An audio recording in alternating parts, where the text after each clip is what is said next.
Hello, today's experiment is experiment number 4 of thermal engineering lab 2, which is to study the vapor compression air conditioning cycle and calculate the COP of the air conditioning cycle.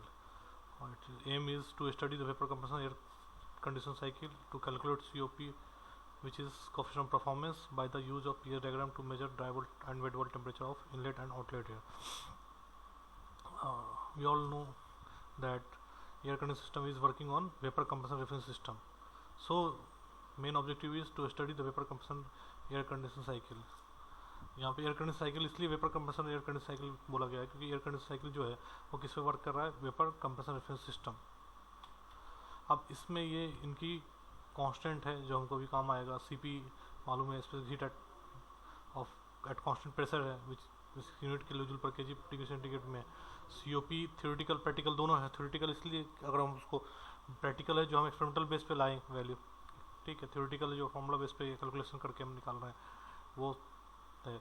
R E reference effect, क्योंकि COP क्या होता है, R E by input जो हम दे रहे हैं, compressor work, C W compressor work है, H1 H2 H3 अलग अलग जगह की आपको हेल्प दी हुई है, जहाँ पे H1 है आपको कंप्रेसर के इनलेट पे, H2 है कंप्रेसर के आउटलेट पे। इस टाइप से जितने भी H3 H4 P1 P2 अलग अलग जगह प्रेशर है, T1 T2 T4 अलग अलग का टेम्परेचर है।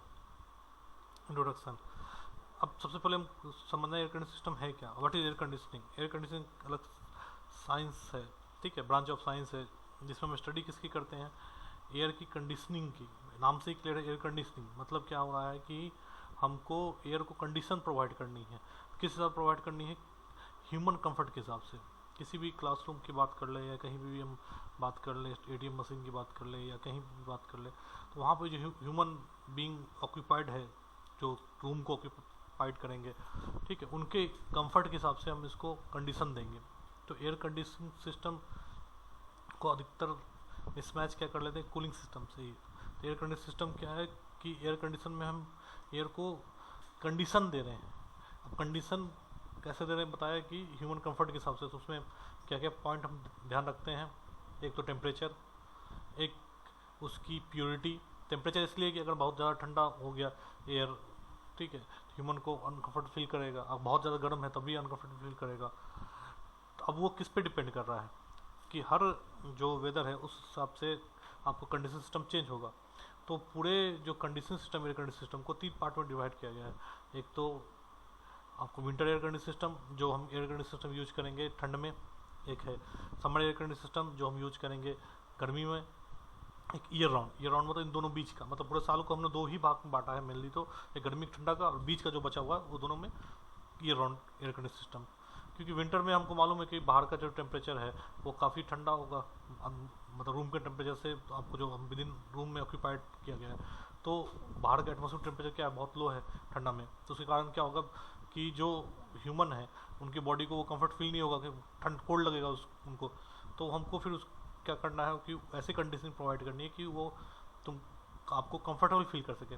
इसी तरह इसका उल्टा गर्मी में क्या होगा, समर में क्या हो रहा है कि बाहर का जो एटमॉस्फेयर टेम्परेचर है वो काफ़ी ज़्यादा है, तो हमको ऐसा, क्योंकि अंदर के जो ह्यूमन बैठे हुए हैं रूम में या कहीं पे भी, क्योंकि वो तो डायरेक्ट इफेक्टेड है बाहर के एयर से, कुछ एयर आ रहा है बाहर से या कुछ भी है, तो वो अनकम्फर्ट फील करेंगे क्योंकि टेम्परेचर उसका काफ़ी ज़्यादा है, तो बॉडी को बहुत ज़्यादा आपको गर्मी लगेगी। तो उसको हमको क्या करना होगा, फिर कूल डाउन करना होगा। तो हर मौसम की, हर वेदर के हिसाब से हमको कंडीशन सिस्टम चेंज होगा, और उसमें हमको करना क्या क्या ध्यान रखना है, टेम्परेचर का, किन की पैरामीटर को हम ध्यान रखते हैं, टेम्परेचर, एयर की प्योरिटी, जिस एयर के थ्रू हम कंडीशन सिस्टम प्रोवाइड कर रहे हैं वो प्योर होना चाहिए, उसमें डस्ट पार्टिकल या कुछ भी बैक्टीरियल पार्टिकल नहीं होना चाहिए। तीसरा है आपको एयर की मोशन का, ठीक है।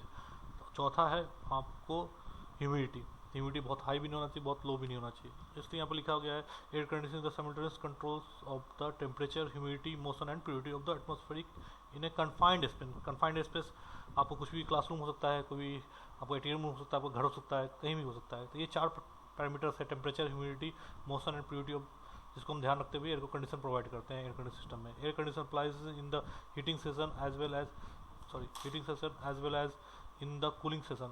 The air conditioner has wide application in submarine ships, aircraft and rocket. Air conditioning is associated with the human comfort and controlling the humidity ratio, जो हमने जस्ट बात किया ये आपको, ठीक है।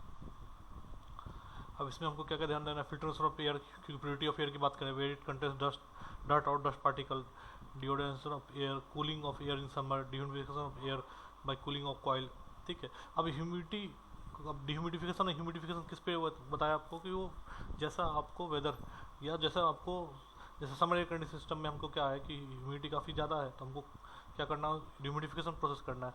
और विंटर एयर कंडीशन में क्या होता है कि ह्यूमिडिटी लेवल काफ़ी लो होता है तो हमको ह्यूमिडिफिकेशन प्रोसेस हमको उसमें अप्लाई करना है। एयर कंडीशन सिस्टम में be provided with some or all the units required to perform the above job which is determined by the condition requirement and cost aspect, दोनों को हमको ध्यान रखना है। ये मेरा टेस्ट रिग है जो लैब में रखा हुआ, आप ठीक है, आप लोग देखोगे या देखे होंगे, ठीक है, एयर कंडीशनर टेस्ट रिग है। अब यहाँ पे ये दो प्रेशर गेज लगे हुए हैं क्योंकि अब ये जो वर्क कर रहा है, क्योंकि हम बताया कि साइकिल में बेस्ड है वेपर कंप्रेसर रेफरेंस सिस्टम, इसमें अगर आइडियल साइकिल की बात करें तो दो ही प्रेशर पे, एक तो सक्शन प्रेशर है, एक डिस्चार्ज प्रेशर है, जिस पे ये वर्क करता है। सक्शन प्रेशर होगा वो हमेशा कम होगा और डिस्चार्ज प्रेशर हमेशा क्या होगा, ज़्यादा होगा। ये जो आपको बता रहा है ये पैनल में एक तो वोल्टामीटर, एक आमीटर, इस दोनों की रीडिंग बताएगा, ठीक है।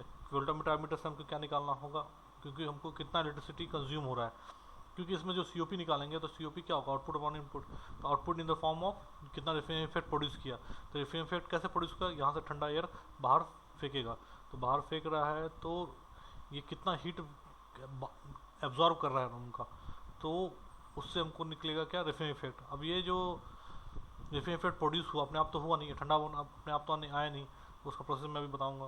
तो उसके लिए अपने इनपुट में क्या दिया, इलेक्ट्रिसिटी, तो इलेक्ट्रिसिटी जो दिया उसको निकालने के लिए क्या है, ये वी आई, वी और आई, एक तो वोल्टामीटर का एक अमीटर का है, तो वी आई कॉस फाइव, जहाँ फाइव पावर एंगल है वो दिया हुआ आपको। ये जो मॉनिटर दिया हुआ है यहाँ से हम क्या निकाल सकते हैं, टेम्परेचर निकाल सकते हैं, हर अलग हर पॉइंट का थर्मोकपल लगे हुए हैं, ठीक है, कंप्रेसर के इनलेट पे, कंप्रेसर के आउटलेट पे, इसी तरह आपको कंडेंसर के इनलेट पे, कंडेंसर के आउटलेट पे, तो वो सारे टेम्परेचर हम यहाँ से मेजर कर सकते हैं, ठीक।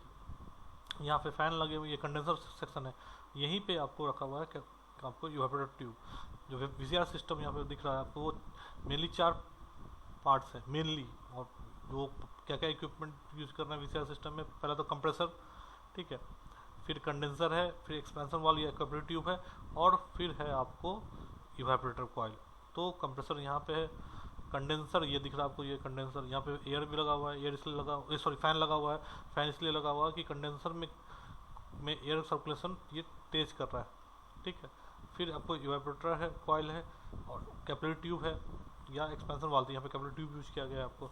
इसका फ्लो डायग्राम कुछ स्टेप्स है दिख रहा है आपको यहाँ पे, ठीक है, ये साफ दिख रहा है, क्योंकि ये पिछले देखिए ये मैं बताया था, यहाँ पे इवेपोरेटर कॉइल है, ये देखिए इवेपोरेटर यहाँ पे सेक्शन बना हुआ है, ठीक है, एयर इनलेट कर रहा है यहाँ से, मतलब एयर यहाँ से इन कर रहा है, ठीक है, एयर एक यहाँ पे भी फैन है जो एयर को सक कर रहा है, ठीक है, इस इवेपोरेटर कॉइल से पास करवा रहा है, इवेपोरेटर कॉइल के कॉन्टैक्ट में आएगा, इवेपोरेटर कॉइल ठंडा है तो इवेपोरेटर कॉइल क्या करेगा, इस एयर से इसका हीट लेगा, तो हीट लेगा और इसको ठंडा करेगा, वो ठंडा एयर क्या होगा, यहाँ पे से बाहर निकलेगा, ये यहाँ एयर यहाँ से आउटलेट जाएगा, ठीक है, तो ये रूम में जाएगा यहाँ से, तो वहाँ पे रेफ्रिजरेशन प्रोड्यूस करवाएगा।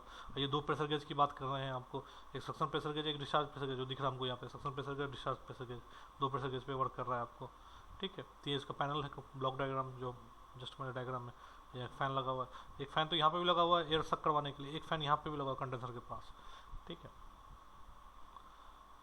अब थ्योरी, एयर कंडीशन में भी defined as the process of removing heat from a substance under control condition. It also includes the process of reducing maintain the temperature of body below the general temperature of its surrounding. This is widely used for cooling a storage chamber in which preserved food, drink and medicine are stored. अब ये विशेष system का flow diagram है, मैं बताया आपको 4 equipment है, आपको compressor, condenser दिख रहा है पे, arrow compressor, condenser, capillary tube या एक्सपेंशन वाल्व और इवेपोरेटर। अब चारों का फंक्शन क्या क्या है ये समझना होगा हमको। तो कंप्रेसर क्या कर रहा है कि जो वेपर के फॉर्म में आ रहा है आपको, ये आग कहाँ से रहा है, ये इवेपोरेटर से आ रहा है, इवेपोरेटर से जो वेपर फॉर्म में आ रहा है उसको कंप्रेस कर रहा है, उसका प्रेशर इंक्रीज कर रहा है, ठीक है। अब ये हाई प्रेशर पे इंक्रीज कर रहा है, तो क्या क्यों इंक्रीज कर रहा है, क्योंकि हमको इस रेफ्रिजरेंट को फ्लो करवाना है, तो फ्लो करवाना है तो उसको प्रेशर चाहिए हाई, क्योंकि लो प्रेशर पर फ्लो नहीं करेगा। दूसरा क्या है कि हमको रेफ्रिजरेंट जो है किस फॉर्म में चाहिए, मेरा आउटपुट कहाँ पे पूरा हो रहा है, मेरा मेन डिजायर इफेक्ट हो रहा है यहाँ पे इवेपोरेटर कॉइल में, यहाँ पे रेफ्रिजरेंट में किस फॉर्म में चाहिए, हमको चाहिए लिक्विड फॉर्म में। तो लिक्विड फॉर्म में कन्वर्ट करने के लिए हमको कहाँ क्या जाता है, कंडेंसर। कंडेंसर क्या करता है, इसको कंडेंस करता है, मतलब इसका लेटेंट हीट लेके इसको बाहर रिजेक्ट कर रहा है, हीट को कहाँ ले रहा है, ये बताया आपको। ये देखिए यहाँ पे ये कंडेंसर है, ये यहाँ पे लगा हुआ आपको फैन। तो फैन क्या कर रहा है कि इस जो कंडेंसर ट्यूब है उसके अंदर क्या फ्लो कर रहा है, ये जो रेफ्रिजरेंट आ रहा है हाई प्रेशर का liquid form, sorry vapour form में, उस वेपर फॉर्म से वो उसका लेटेंट हीट लेके उसको किस में कन्वर्ट करता है, लिक्विड फॉर्म में, ठीक है। और जो लिक्विड फॉर्म में जो आ रहा है, अब कंडेंस किस पे हो रहा है, कंडेंसर टेम्परेचर किस पे डिपेंड कर रहा है, कंडेंसर प्रेशर पे। अब ये टेम्परेचर किस टेम्परेचर पे हम इसको कंडेंस कर रहे हैं, तो कंडेंस कर रहे हैं हम इसको एटमॉस्फेरिक टेम्परेचर पे। इसको कोई हम अलग से इक्विपमेंट यूज नहीं कर रहे हैं, ठीक है, कूलिंग इक्विपमेंट, हम बस फैन यूज कर रहे हैं, वो भी एयर सर्कुलेशन के रेट को इंक्रीज करने के लिए। और कंडेंसर जो काम कर रहा है वो काम कर रहा है कंडेंसर टेम्परेचर किस पे, वो एटमॉस्फेरिक टेम्परेचर पे कंडेंस हो रहा है, इसका फेज चेंज हो रहा है कंडेंस एटमॉस्फेरिक टेम्परेचर पे। तो वो एटमॉस्फेरिक टेम्परेचर तो आपको ज़्यादा है इवेपोरेशन टेम्परेचर से, तो आपको कंडेंसिंग टेम्परेचर अगर ज़्यादा है तो कंडेंसिंग प्रेशर भी आपको ज़्यादा रखना होगा, क्योंकि लो प्रेशर पे कंडेंसर टेम्परेचर भी आपको लो होगा, इसलिए इसका हम प्रेशर क्या हो रहा है, इंक्रीज करवा रहा है यहाँ पे, ठीक है। तो कंडेंसर में किस फॉर्म में जा रहा है, ये हाई प्रेशर लिक्विड में निकल रहा है, हाई प्रेशर वेपर में जा रहा है और निकल किस में रहा है, हाई प्रेशर लिक्विड में, ठीक है। अब प्रेशर इसका हमको और डिक्रीज करवाना है, क्योंकि हमको इवेपोरेशन करवाना है, इसको इवेपोरेट करवाना है, तो इवेपोरेशन भी हमको लो प्रेशर पर चाहिए और टेम्परेचर भी लो चाहिए, तो इसलिए हम कहाँ जाते हैं, एक्सपेंशन वाल या कैपिलरी ट्यूब में। तो कैपिलरी ट्यूब में ये जब पास करता है तो इसका क्या हो रहा है कि सडन प्रेशर डिक्रीज हो रहा है, प्रेशर डिक्रीज हो रहा है, टेम्परेचर भी डिक्रीज हो रहा है। अब ये जब बाहर निकलता है तो ये लिक्विड जो है वो लो टेम्परेचर और लो प्रेशर पर रहता है। अब ये इवेपोरेटिंग कॉइल में जाएगा, तो इवेपोरेटिंग कॉइल के कॉन्टैक्ट में क्या है, एयर, जिसको हमको कूल करना है, उस एयर से ये क्या करेगा, हीट लेगा, और हीट लेकर किस में कन्वर्ट हो जाएगा, इवेपोरेट कर जाएगा, वेपर में कन्वर्ट हो जाएगा। ये जो लिक्विड आ रहा है आपको वेपर में कन्वर्ट हो जाएगा, इसी को हम क्या बोलते हैं, इवेपोरेशन। इवेपोरेशन मतलब क्या, इवेपोरेट कर गया जो लिक्विड है, ठीक है। इवेपोरेशन के दौरान में वो क्या कर रहा है कि इस एयर का हीट ले रहा है, वही एयर ठंडा एयर बाहर रूम में छोड़ रहे हैं। अब ये जो इवेपोरेशन निकलेगा वो निकलेगा लो प्रेशर वेपर के फॉर्म में, वो जाएगा कंप्रेसर में, फिर वही काम होगा, इसका प्रेशर इंक्रीज करवाएंगे। यहाँ पे हाई प्रेशर वेपर कन्वर्ट होगा, फिर ये जाएगा यहाँ पे हाई प्रेशर वेपर कन्वर्ट होगा हाई प्रेशर लिक्विड में, और यहाँ पे लो प्रेशर लिक्विड आएगा, फिर यहाँ जाएगा तो लो प्रेशर वेपर में कन्वर्ट होगा। ये इसकी साइकिल है, ये तो आइडियल साइकिल है। लेकिन अब इसमें हमको इसमें यूज करते हैं, हम एक्यूमुलेटर भी यूज करते हैं। एक्यूमुलेटर क्यों यूज करते हैं, क्योंकि थ्योरेटिकली तो ये दिख रहा है पॉसिबल कि ठीक है 100% तो जो लिक्विड आया था लो प्रेशर लिक्विड वो वेपराइज हो गया, उसको फिर हम कंप्रेसर में पहुंचा रहे हैं, लेकिन कुछ लिक्विड इवेपोरेट नहीं कर पाया, तो उस लिक्विड को हम कंप्रेसर में नहीं भेज सकते हैं, ठीक है, क्योंकि उसको फिर सेपरेट करने के लिए हम एक्यूमुलेटर यूज कर रहे हैं। ये पीएच चार्ट है, प्रेशर और एंथैल्पी, ठीक है, वेपर डोम में। अब ये डोम क्या बता रहा है, सेपरेट फेज बता रहा है। अगर सिंगल फेज में अगर कोई वर्किंग हो रहा है लिक्विड वेपर किसी में भी, तो उसमें भी वेपर डोम की जरूरत नहीं पड़ती है। वेपर डोम की जरूरत तभी पड़ती है जब मल्टी फेज में काम हो रहा है, क्योंकि फिर हम कैसे डिस्ट्रीब्यूट कर रहे हैं कि किस रीजन में लिक्विड है, किस रीजन में वेपर है। तो आपको खुद पता है यहाँ पे कंप्रेसर में जब जा रहा है तो किस फेज में है आपको वेपर में, कंडेंसर में जा रहा है किस फेज में वेपर में, जब निकल रहा है लिक्विड में तो ये मल्टी फेज है, ठीक है। तो यहाँ पे ये दिख रहा है, ये जो है लाइन है, ये है सैचुरेशन लिक्विड लाइन और ये सैचुरेशन वेपर लाइन है, ठीक है। तो इसके कॉन्टैक्ट इस पॉइंट पे पहुंच गया 100% लिक्विड में, या इस पॉइंट पे पहुंच गया 100% वेपर में, ठीक है। अब इसकी सीओपी बताया आपको, reference effect upon compression work, ठीक है। रेफरेंस इफेक्ट आपको निकालेंगे कैसे, H1 minus H4, compression work है H2 माइनस H1, ठीक है। इसके हिसाब से इसको हम वर्क करेंगे। तो यूटिलिटी रिक्वायर्ड क्या है, इलेक्ट्रिसिटी सप्लाई सिंगल फेज, ठीक है। Utility required floor area 2x1 metre का, ये कन्फाइंड स्पेस हमको निकालना, बहुत बड़ा स्पेस में करेंगे तो फिर हमको कैलकुलेशन भी नहीं कर पाएंगे, हम निकालना भी तो पड़ेगा कितना टेम्परेचर कम हो रहा है इसका, ठीक है। अब स्टार्टिंग प्रोसीजर क्या है, सबसे पहले कंप्रेसर ऑन करेंगे, कंप्रेसर को हार्ट ऑफ द सिस्टम बोलते हैं, इसको wait for 2-3 minute to switch on the compressor, open the valve of pressure gauge, after 10 minute note down the reading of the temperature sensor, जितना temperature sensor है उसमें reading ले लेंगे, note down the reading of pressure gauge, 2 pressure gauge suction और discharge pressure उसको note कर लेंगे, note down the reading of inlet और आउटलेट टेम्परेचर ऑफ एयर उसको मेजर कर लेंगे, ठीक है। Note down the reading of temperature of pressure after every 10 minutes, ठीक है। अब क्योंकि अब ये चेंज होगा तो सिंगल रीडिंग से काम नहीं चलेगा, तो हमको इसमें 4-5 रीडिंग लेना है, 10 मिनट 15 मिनट जितना भी प्रोसीजर अपना, ठीक है। ये इस टाइप से बनेगा, अलग अलग प्रेशर अलग अलग टेम्परेचर पे, टी टाइम पे है। ये cos फाई की बात कर रहा था, cos फाई कहाँ काम आएगा, जो हम पावर इनपुट निकालते हैं VI cos फाई से, तो वो cos फाई की वैल्यू यहाँ पे दिया हुआ आपको, ठीक है। ये इसकी कैलकुलेशन है। इंथैल्पी जो निकालेंगे वो तो आपको pH चार्ट जो आता है उस pH चार्ट की मदद से हमको प्रेशर मिल जाएगा, टेम्परेचर मिल जाएगा, तो उसको हम इंथैल्पी हर पॉइंट निकाल लेंगे और वहाँ से हम फिर क्या निकालेंगे, COP निकालेंगे। तो हमको अब करना क्या है, जो आप सेटअप की बात कर रहे हैं, तो सेटअप में हमको रीडिंग किस किस की लेनी है देखते हैं। ठीक है, यहाँ पे तो सबसे पहले इसको हमें स्टार्ट करेंगे, यहाँ से ऑन ऑफ का बटन है, ऑन करेंगे कंप्रेसर दोनों को ऑन किया हमने। तो सबसे पहले ये जो प्रेशर है दोनों, सक्शन प्रेशर और डिस्चार्ज प्रेशर, इसको मेजर करना होगा हमको। ठीक है, ये कुछ टाइम के बाद स्टेबल हो जाएगा, तो ये दोनों pressure, suction pressure discharge pressure measure कर लेंगे। और इस थर्मोकपल जो हर जगह लगा हुआ है T1 T2 T3 T4 T5 T6, ये टेम्परेचर निकालना है कंप्रेसर इनलेट का, कंप्रेसर आउटलेट का। इसी तरह हर पॉइंट का इनलेट आउटलेट का टेम्परेचर यहाँ से मेजर कर लेंगे। ये भी फ्लक्चुएट होगा, तो थोड़ा टाइम के बाद तक हमको उसको लेना है। ठीक है, और इस मॉनिटर में V और I का वैल्यू आएगा, वोल्टामीटर और मीटर की रीडिंग आएगी, इस दोनों को नोट कर लेना है हमको। ठीक है, इतना जब हम नोट कर लेंगे तो उसको फिर हम हर पॉइंट का प्रेशर और टेम्परेचर से हम क्या निकालेंगे, इंथैल्पी निकालेंगे। तो हमको रेफ्रिजरेशन इफेक्ट मतलब क्या, कि कितना रेफ्रिजरेशन इफेक्ट प्रोड्यूस किया, तो कितना हीट रिमूव किया एयर का, किस टेम्परेचर में गया, किस टेम्परेचर पे तुमको रूम को लाया, तो वो चेंज इन जो टी आया वो वही तो है रेफ्रिजरेशन इफेक्ट। और divide by work compressor, work compressor किससे निकाल रहे हैं, VI cos phi से निकाल रहे हैं। ठीक है, तो यहाँ पे वही हर पॉइंट की इंथैल्पी हमको निकालनी है H1 H2 H3 के, और वो से हम COP निकाल लेंगे आपको। ठीक है, कंप्रेशन वर्क के लिए पहले बताया था आपको VI cos phi से, तो देखिए VI cos phi 10,000 से डिवाइड किया है, किलो जूल पर सेकंड, किलोवाट में निकाला है, जूल पर सेकंड में होगा तो 1000 डिवाइड करेंगे। ठीक है, हर पॉइंट की इंथैल्पी निकल गई आपको।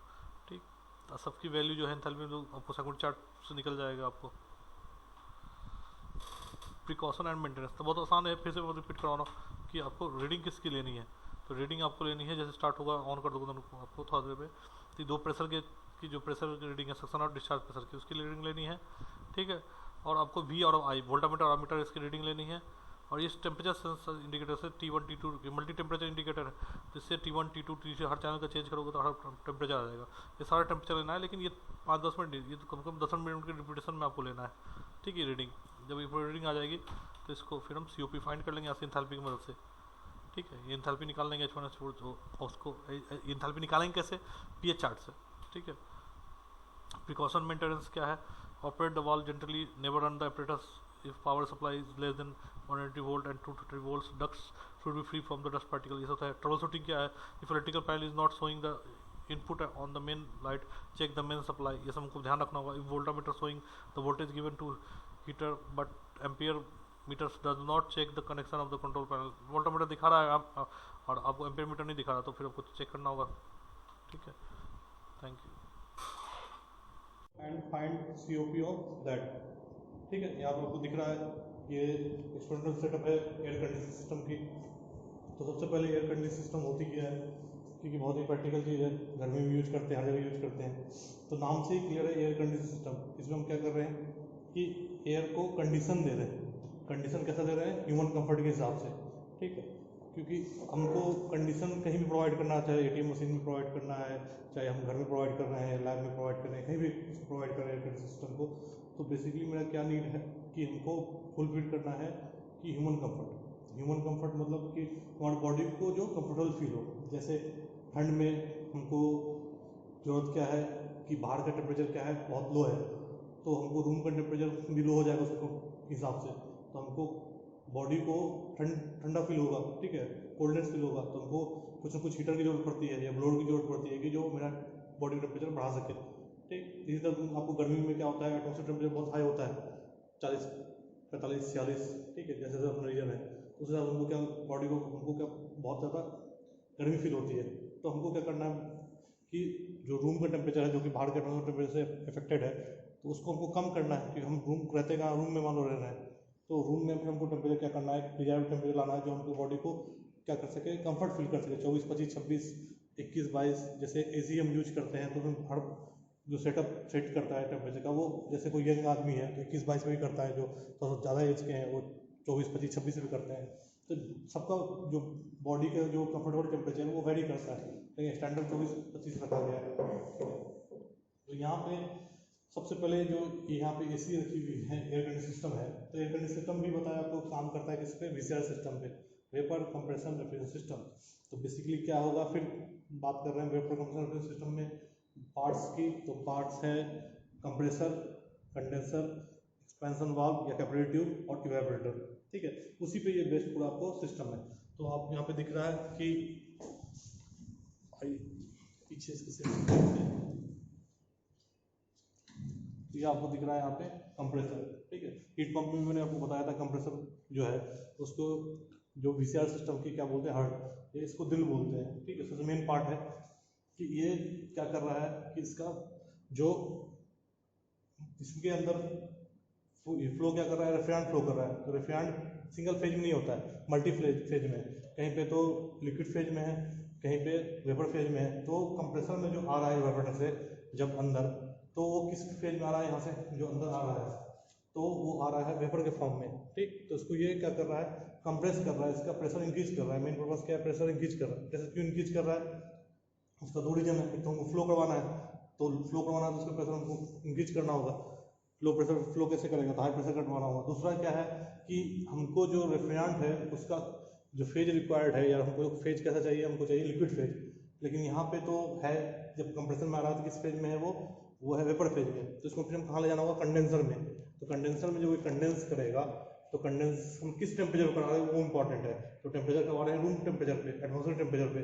तो एटमॉस्फेयर टेम्परेचर पे जब कंडेंस करवा रहे हैं तो प्रेशर उसका हमको हाई चाहिए। अगर हम लो टेम्परेचर पर करवाते हैं तो हमको कंडेंसर प्रेशर भी लो चाहिए था। लेकिन यहाँ पे टेम्परेचर क्या है, एटमॉस्फेयर टेम्परेचर है, तो हमको प्रेशर क्या चाहिए, हाई चाहिए। इसलिए हम फिर कंप्रेसर का प्रेशर हाई करते हैं, ठीक है। यहाँ पे ये कंप्रेसर हो गया, ये आपको दिख रहा है कंडेंसर है आपको, ठीक है। इसके कंडेंसर ट्यूब आपको दिख रहे हैं आपको, ठीक है। कंडेंसर ट्यूब फ्लो कर रहा है, इसके अंदर ये क्या हो रहा है कि जो रेफ्रिजरेंट है वो जा रहा है लिक्विड फॉर्म में, सॉरी वेपर फॉर्म में, और जब बाहर निकलेगा तो किस फॉर्म में निकलेगा, लिक्विड के फॉर्म में। कैसे, क्योंकि एयर आ रहा है उस ट्यूब से डायरेक्ट कॉन्टैक्ट में है। ट्यूब के अंदर क्या है, आपको जो वेपर फॉर्म में रेफ्रिजरेंट है उससे उसको वो लेटेंट हीट लेगा, उसको कन्वर्ट करेगा इसमें लिक्विड में। तो इसके अंदर जा रहा है किस फॉर्म में, वो वेपर फॉर्म में। कंडेंसर बाहर निकल रहा है किस फॉर्म में, वो लिक्विड फॉर्म में, ठीक है। तो कंप्रेसर हो गया, कंडेंसर हो गया। अब इससे इसका फेस तो चेंज हो रहा है, लेकिन इसका क्या आ रहा है, प्रेशर हाई है।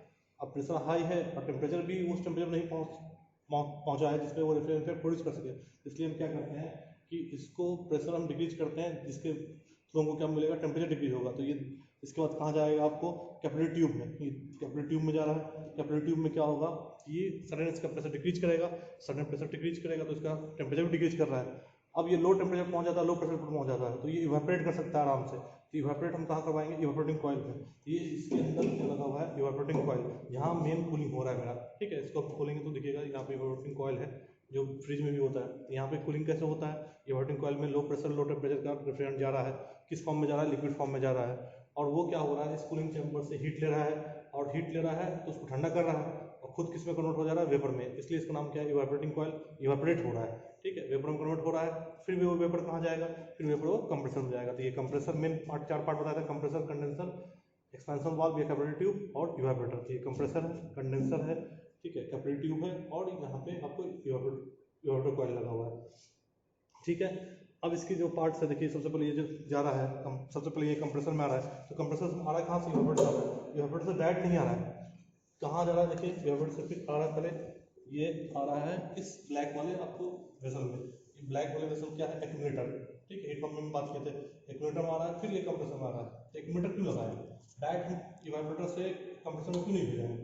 तो कंप्रेसर में हमको किस फेज में चाहिए, फेज में चाहिए किसमें, वेपर में, कि वेपर को कंप्रेस करेगा, लिक्विड फेज में आ जाएगा तो इसकी प्रोडक्शन को बढ़ा देगा। तो ये क्या हो रहा है कि अगर टोटल 100% इवेपोरेट नहीं कर पाए तो कुछ जो रेफ्रिजरेंट है किस फेज में आ जाएगा, लिक्विड में। उसको सेपरेट करने के लिए हम क्या लगा रहे हैं, एक्यूमुलेटर।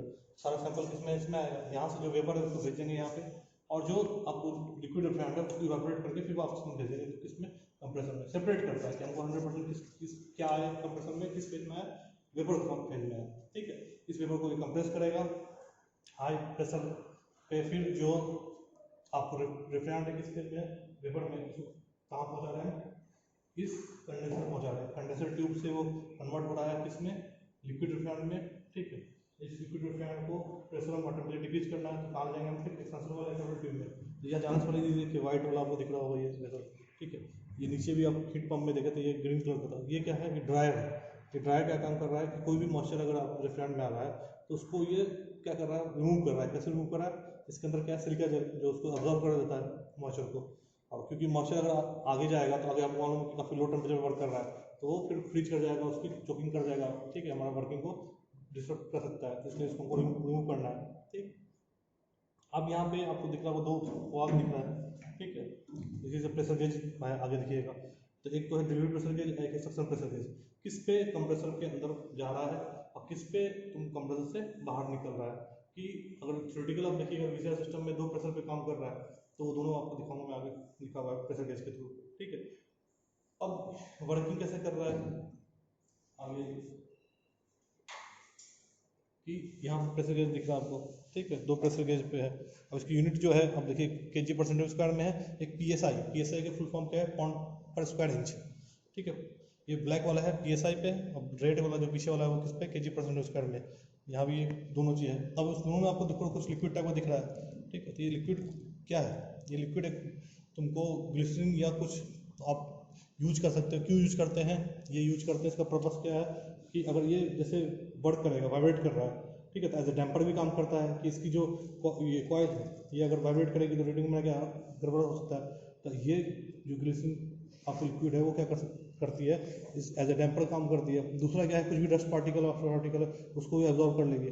ठंड बढ़ने की कंडीशन में क्या होता है, जो मॉइस्चर आता है तो फिर जो ये ऊपर एक लेयर बन जाती है, आपको जैसे हम घड़ी घड़ी में भी आते हैं वहाँ से चश्मा भी बन जाता है ठंड में, तो उसमें भी रीडिंग देख सकते हैं, उसको भी ये रिमूव करता है। तो मल्टीपर्पज है, ठीक है, इसको लगा रखे हुए हैं एज ए डैम्पर रखे हुए हैं, इसमें लगाए हुए हैं, ठीक है।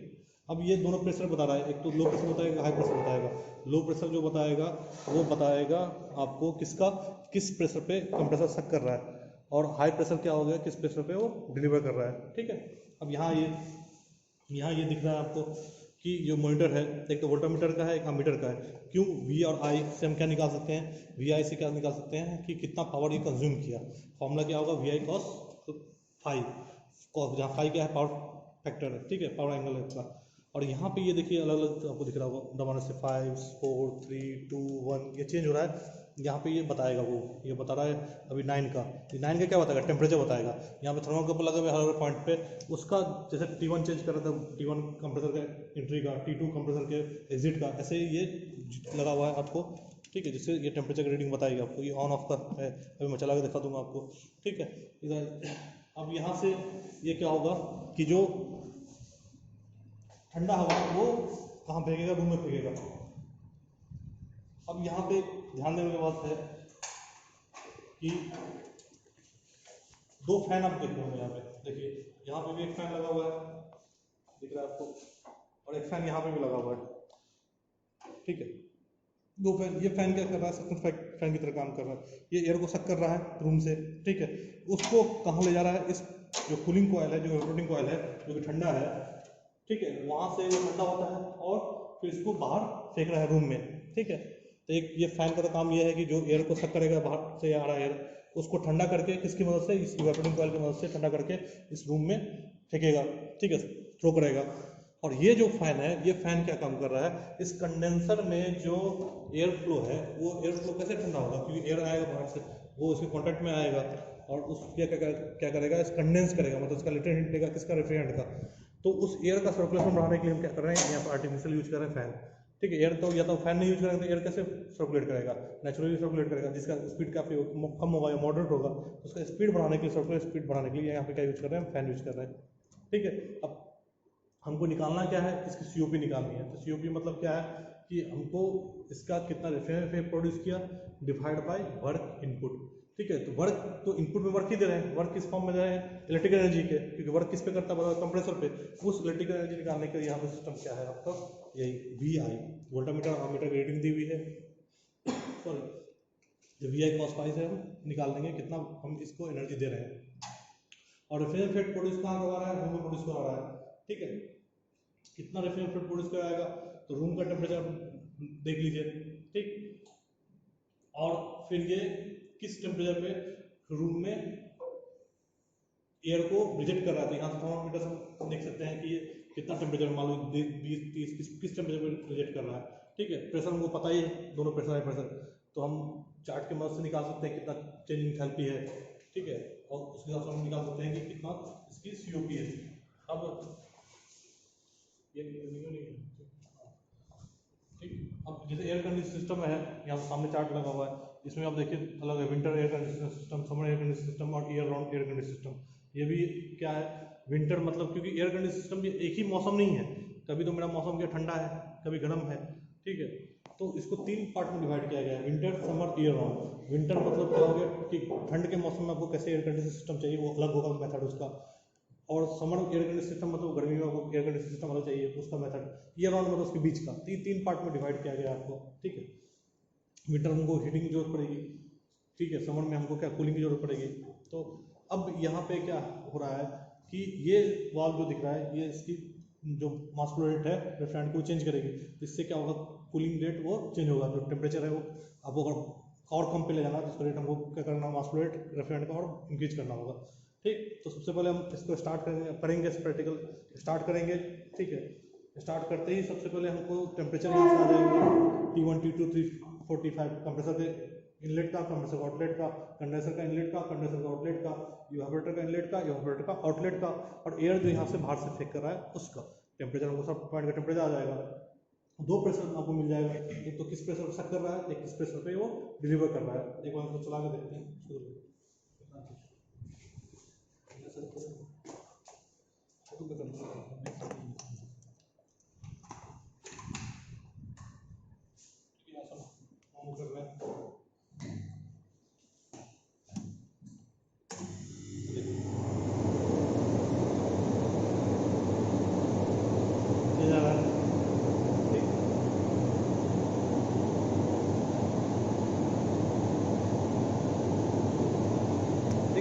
एम्पीयर आई का बता रहा है, ये वोल्टामीटर बता रहा है वी का, वी और यहाँ से रीडिंग मिल जाएगा। ये टेम्परेचर अपना चेंज कर सकते हैं धीरे धीरे, ये टेम्परेचर का चेंज होता जाएगा, हर पॉइंट का जितना टेम्परेचर चेंज हो रहा है, ठीक है। और यहाँ पे आप देख रहे हो दोनों प्रेशर है, एक सेक्शन प्रेशर, एक डिस्चार्ज प्रेशर। कैसे देखेंगे, जो प्रेशर कम आ रहा है जिसकी वैल्यू वो क्या है, सेक्शन प्रेशर है, जो प्रेशर की रीडिंग ज़्यादा आ रहा है वो क्या है, डिस्चार्ज प्रेशर है। ये 2 प्रेशर पे काम कर रहा है, ठीक है, वहाँ से निकाल लेंगे, ठीक। इधर ये जो फैन चल रहा है यहाँ पे, ये जो फैन चल रहा है वो क्या कर रहा है, इस कंडेंसर को वो कूलिंग करने के लिए एयर यूज कर रहा है, उसका कंप्रेशन रेट बढ़ा रहा है, ठीक है। और यहाँ से आपको ठंडा हवा रूम देगा, ठीक है, धीरे धीरे जैसे होता है ये कूलिंग क्या हो जाएगी, बढ़ती जाएगी।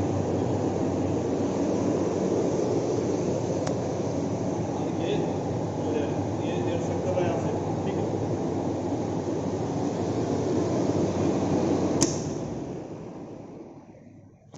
जब भी बंद करना है आपको, और इसको ऑफ कर दिए, वहाँ से बंद कर दिए इसको, ठीक है।